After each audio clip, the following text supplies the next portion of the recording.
During the 2016 campaign, Donald Trump made a strong anti-crime case. He argued that high-crime communities needed more police, not fewer, and that murder had jumped dramatically in the wake of Barack Obama's soft-on-crime policies, Department of Justice targeting of police departments, and administration tolerance for anti-police riots in major cities across the country. The media critiqued Trump's specific claims. They claimed that he was exaggerating the rising crime problem in the wake of what Heather McDonald has called the Ferguson effect. But Trump's overall message was absolutely right. While the left claimed the crime rates were doing fine, had been dropping for decades, they neglected that murder rates rose in America's cities over the past couple of years after a sustained drop, and violent crime rates have risen in America's 30 biggest cities. Today, the Wall Street Journal reports, quote, homicides rose in most big American cities in 2016, continuing a worrisome trend for police and criminologists that began last year, even as murder rates in most cities are nowhere near the levels of 2 years ago. Trump actually took crime seriously during the campaign. During the RNC, he stated, quote, decades of progress made in bringing down crime are now being reversed by this administration's rollback of criminal enforcement. This was smart strategy, as I said at the time. Clinton, by contrast, ran on the notion that mass incarceration was the big problem, that the system was implicitly biased, and that her husband's plans to lower crime, which were actually wildly successful, they had to be dismantled. No wonder she lost. Republicans ought to run on crime regularly across the country. That's how Republicans can get elected in places like California and New York. Remember Richard Riordan and Rudy Giuliani? Well, Trump did, and he did well in states that have seen unrest over policing and crime.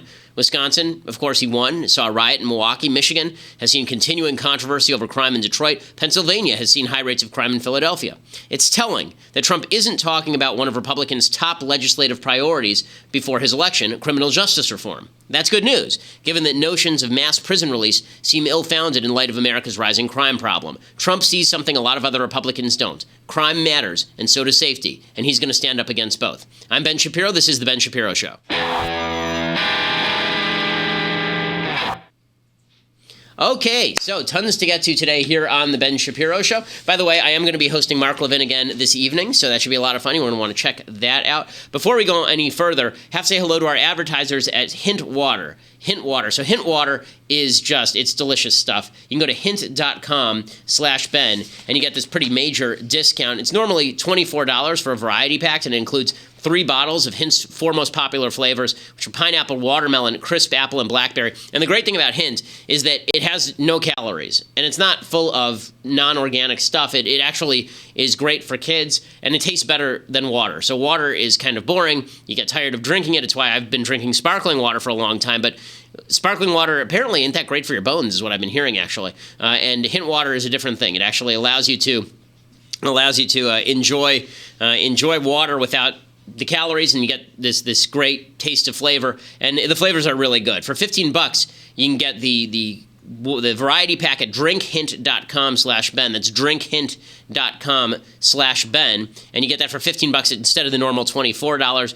Give it a try. Your family is going to get addicted to it. It really is great. My wife loves it. My kids love it. I really enjoy it. Hint Water, drinkhint.com/Ben. Make sure you use the /Ben for both the discount and so that they know that we sent you. Okay, so lots going on here in the world. Usually there's a slowdown prior to Christmas, but the news seems to continue to be coming fast and furious, and most of the news seems to be that the left has utterly lost its mind. They are absolutely crazy towns now. The latest evidence that the left have lost their minds, Trump derangement syndrome, now roams free across the nation. It's like The Stand. Somebody says Trump, and then the next person says Trump. And eventually they're all bleeding through their noses and keeling over. Trump derangement syndrome has taken over everything. The latest victim of Trump derangement syndrome are these crazy gay dudes who decided to confront Ivanka Trump at an airport. Now, as somebody who's, has a relative level of notoriety, I see a lot of people at airports who are fans. Like the last few times I've been in an airport, I've seen people who are fans of the show, which is great. And there's sometimes people who disagree and come up, and they're generally pretty civil about it. But it's in public places, it's not the time for you to start screaming at random people who you don't like politically. If I saw Barack Obama at the airport, I would not be tempted to walk up to Barack Obama and start screaming at him for his Iran deal. It just seems like a bad breach of kind of common sense protocol. Like, there are plenty of good venues to confront Barack Obama.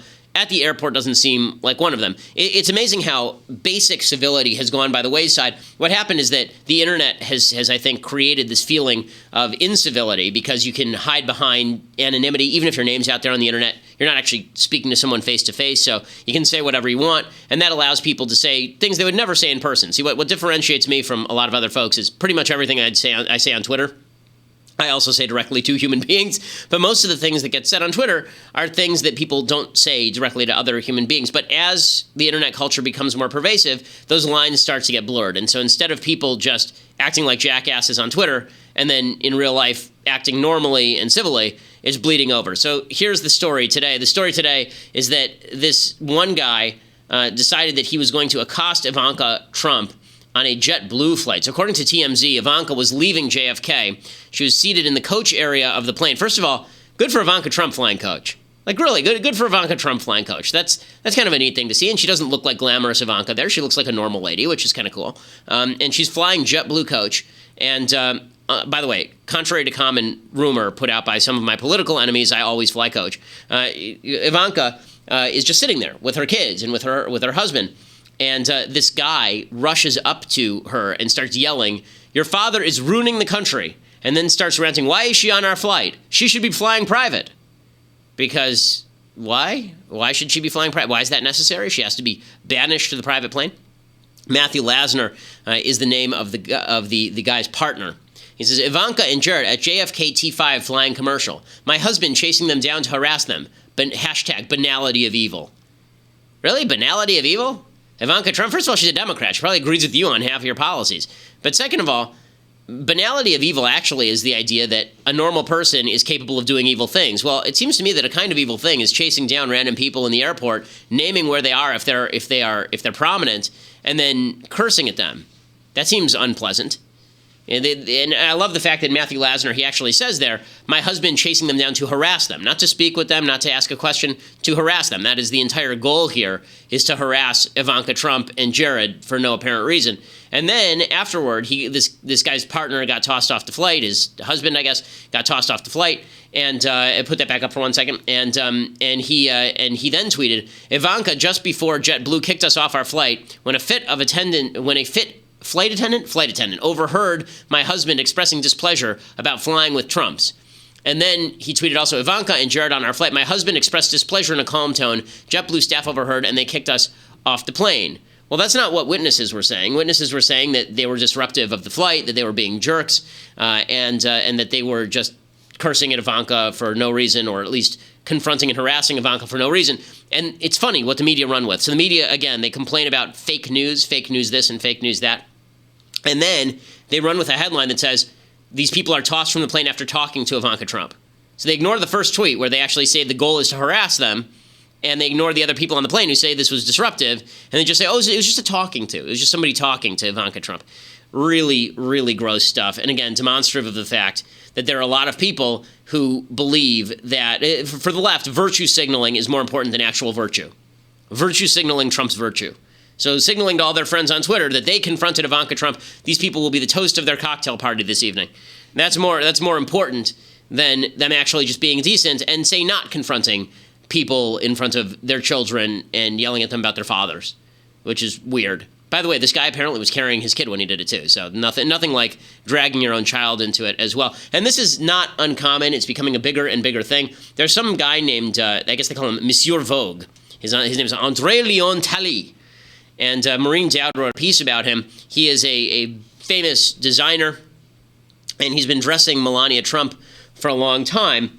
And Melania and Maureen Dowd interviewed this guy, and here's what she wrote. She wrote, "I have flown here to see if Andre can shed some light on Melania, the sultry enigma of Trump world, the only reserved member of what is shaping up to be the most bellicose takeover in modern times. As everyone else rushes in to blow up the Capitol, as Ivanka shops for houses in Georgetown and office space at the White House, as headlines cascade about how Ivanka will be the real first lady, Melania has virtually disappeared. We see more of her doppelganger on Saturday Night Live than we do the real Slovenian Sphinx, who is hanging back in New York so her 10-year-old son Baron can finish the school year." And then she talks to this guy Andre, and Andre says that he doesn't want to dress Melania anymore. He's not interested in dressing Melania. He says, quote, "You make the choice to be in Trumpland, or you make the choice to eject yourself from the horror of Trumpland. I've made my choice not to be part of Trumpland." So I guess that now it's okay. I'm glad to see that the left is now okay with refusing your services to people you don't want to serve. That's good to know. So if you're a Christian baker, you're not allowed to say no to catering a same-sex wedding. But if you're a fashion designer, then you're definitely allowed to say no to Melania Trump for no reason other than you think her husband's kind of a douche. So that's good to know, that now they suddenly believe in free enterprise and your ability to pick your own clientele. That's a nice thing to be aware of. But second of all, again, it just shows sort of the pettiness of these folks. It's not because they have a moral principle. They're not going to dress people with whom they disagree. They dress people with whom they disagree all the time. I assume they have some clients who are Republicans and voted for Trump. But the idea is that he doesn't want his name linked with Melania Trump. Horror of horrors. She might be wearing one of his dresses. First of all, I just have a question. Is the left that vindictive? Really, truly, is the left that vindictive? If there is a right-wing fashion designer, I don't know if there are, if there is a right-wing fashion designer, and that right-wing fashion designer dressed Michelle Obama, do you think that right world would go crazy? Would any conservative go, we've got to punish those people for dressing Michelle Obama? I really, really doubt it. I really doubt it. But apparently, these folks are so afraid of the left or so interested in virtue signaling that they decide that it's more important to virtue signal than to just act with decency and moderation. And again, not the only story like this. Anthony Bourdain, who runs the most overrated show on TV, Parts Unknown. He's a celebrity chef, and he goes around eating food in different parts of the world and pretending we're all friends. It's a small world, except with food that you can't eat but looks good. And he goes around and does this show. He told the foodie-focused website Eater he will never eat in restaurateur Alessandro Borgognoni's, I guess that's how, Borgognoni, Borgnone, you try it, new sushi restaurant at Trump's hotel, adding he has utter and complete contempt for Borgognoni. And then he took a shot at another chef, David Burke, for taking over Jose Andres' planned restaurant at the hotel after Andres pulled out in protest of Trump's comments about Mexican immigrants. And now he's really, really angry with these two chefs because he thinks that their motivation is to get in good with the president and make money. Because that's never motivated anybody on the left, to get in good with Obama and make money. Like Anthony Bourdain doing a show with Obama, that wasn't designed to get in good with Obama and make money. Heaven forbid. He was just doing it because he thought it would be, really great TV.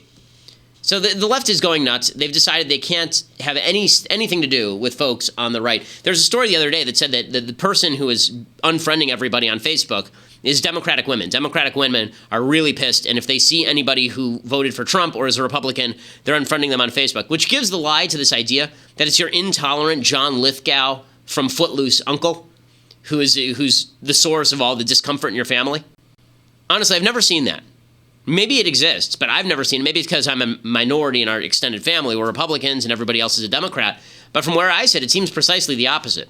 It seems like most of the people at Thanksgiving dinner or Christmas dinner who decide to make a trouble, it seems like those people are on the left and they want the fight because it makes them feel good. It makes them feel morally superior. Okay, so if they can't come up with stories, so how do they justify this sort of behavior? How does the left justify this sort of behavior, saying that it's okay to treat people this way, to confront Ivanka Trump on a flight? How do they make themselves feel better for doing that? Well, they simply say that they're just hitting first, right? They're trying to retaliate for the evils and the intolerance of people on the Trump side of the aisle. And that's why we've seen this spate of hoaxes. There's been this big spate of hoaxes. So, for example, there's this story that came out yesterday. There was a Mississippi church that was burned, and somebody spray painted on the side of it, "Vote Trump." And here's a picture of what that church looks like. So it's burned out, obviously, and somebody spray-painted "Vote Trump" on it. And the media, if you recall, made a huge deal out of this. Oh, my goodness, must have been some crazy Trump voter who was trying to intimidate this historically black church. According to the Associated Press, quote, "A Mississippi man with a prior criminal record was arrested Wednesday in the burning of an African-American church that was spray-painted with the words 'Vote Trump.' And the church's bishop said the man is a member of the congregation." The state fire marshal said investigators do not believe the fire was politically motivated, but there are signs it may have been done to appear that way. Andrew McClinton, 45, of Leland, Mississippi, is scheduled to make his initial court appearance. He's charged with first-degree arson in a place of worship, according to the Mississippi Department of Public Safety. McClinton, by the way, is a member of the church. He is also black. So everybody was saying that it had to be some white Trump supporter who burned out this church because, as we all know, Trump supporters are evil racists, and therefore we have to ensure that we have to crack down on the Trump people and be mean to them, except that was a hoax. Other hoaxes. So we now know that this story at University of Michigan, in which this girl claimed that in the days after Trump's victory, she was stalked by an intoxicated guy who ran up to her, forced her to take off her hijab, and threatened to light her on fire with a lighter if she didn't. That turns out that was complete nonsense as well. Ann Arbor police say the whole attack was a sham, according to the Daily Caller. Police Lieutenant Matthew Liege announced that officers reviewed many hours of surveillance footage from the area where the supposed attack occurred. Not only were they unable to find any evidence of the attack, they were also unable to find any evidence the student was in the area at the time. The attack also had no eyewitnesses. So that, too, was a hoax. So hoaxing everywhere. And then there's this other hoax that's been getting all sorts of attention. Because here's the thing with the left. If the story's too good to check, they just run with it. So there's this Muslim YouTube hoax artist. I mean, that's what he does. He does hoaxes and pranks, named Adam Saleh. And Saleh yesterday released this video of himself on Delta, and he was suggesting that he was thrown off the plane because his mom was talking to somebody in Arabic. Here's a little bit of the video he released. Please say this to Facebook and Twitter. Guys, we spoke a different language on the plane, and now we're getting kicked out. That's insane. Now we're getting kicked out. We're getting kicked out because we spoke a different language. This is 2016. Fucking crazy. 2016. Look, Delta Airlines are kicking us out.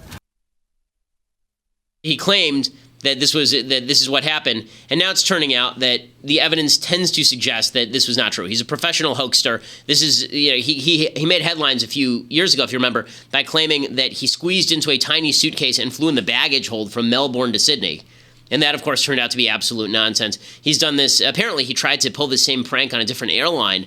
I guess reports are out today that he was trying to pull this prank on a different airline earlier, and the entire media ran with it. The entire media suggested that Delta had thrown him off the flight because he was speaking Arabic or his mom was speaking Arabic. Passengers on the plane, they say that this is nonsense. They say that he was kicked off the plane for other reasons. Apparently one of the passengers says that this is not correct. So, according to a witness, quote, "I was sat 2 seats away from the internet prankster and his friend. Neither of them was on any phone call. I could hear them talking in plain American English. The YouTube guy was trying to get his friend to shout something in Arabic, which he did a total of 4 times. He shouted across the plane, and the first 2 times I thought he was shouting maybe a friend or something. A couple of passengers after the second time said they were making themselves and their young children uncomfortable, and could they shut up? They told her to shut up, and then he shouted again. They were filming people's reactions on their phone, I assume for some comedy YouTube video, but they were made to delete it. Delta said in a statement, "It appears the customers who were removed sought to disrupt the cabin with provocative behavior, including shouting. This type of conduct is not welcome on any Delta flight. While one, according to the media reports, is a known prankster who was video recorded and encouraged by his traveling companion, what is paramount to Delta is the safety and comfort of our passengers and employees. It is clear these individuals sought to violate that priority." And Saleh then claimed that what they did was wrong and we deserve to speak up about this. He said, "Yes, we're pranksters, and it sounds like the boy who cried wolf, but today you can clearly see it's as real as it gets." Well, no, I can't. No, I can't. I mean, where's the rest of the video? Why does the video start with them being removed from the plane? They're YouTube pranksters. Why is it that half these videos start after the incident, and then the media takes the account as though it was totally cool? They take the account as though it's totally and absolutely relevant and true? That's the fake news. That's the real fake news. Well, we have to break here for a second, say hello to our advertisers over at CISO.com. So if you are really into comedy, and this has been a pretty dark year in a lot of ways, although I think it's ending well. If you're very into comedy and you want to watch as much comedy as you can over the Christmas break, you need to go to CISO.com and subscribe for $3.99 a month. It is fantastic. All the catalog of all the old comedies. They've got full catalog of Monty Python, of The Office, the British version. They have classics like 30 Rock and Parks and Rec. I'm a big Parks and Rec fan. And Saved by the Bell.